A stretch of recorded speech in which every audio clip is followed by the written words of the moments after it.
Welcome back to Restore Thrive. Dennis Dolan, Dr. Tim. Today we're going to talk about the strict overhead press. One of the most humbling of our lifts. Tim's got 65 pounds on the bar. Nice job.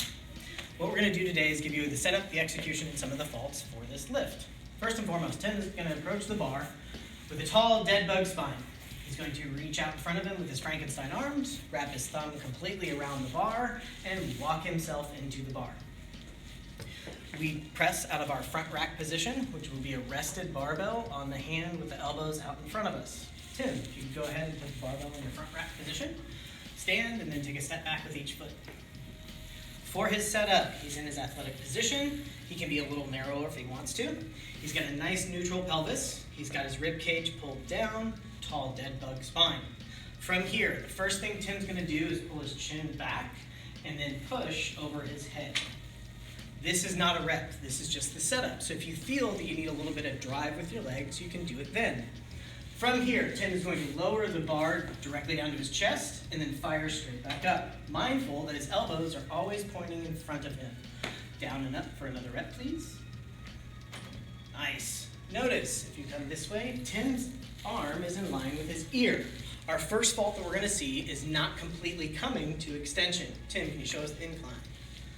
People get out in front. Go ahead and bring that back down. I'm sure that's uncomfortable. If you're lacking overhead extension, you should line your arm up with your ear when you're in that overhead position. We don't want to crane our neck forward, but we don't want to be behind it either.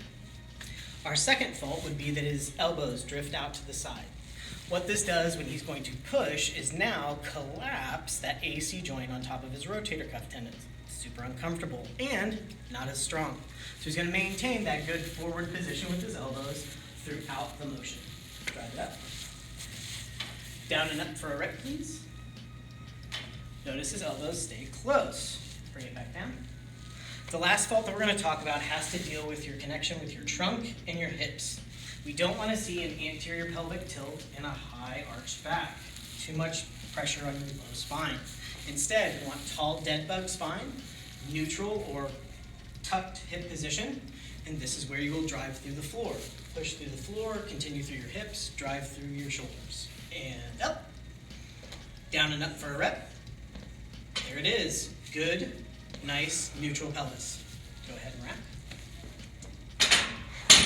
This is the overhead press. If you guys have questions, comments, or concerns, please drop them below or reach out at restorethrive.com.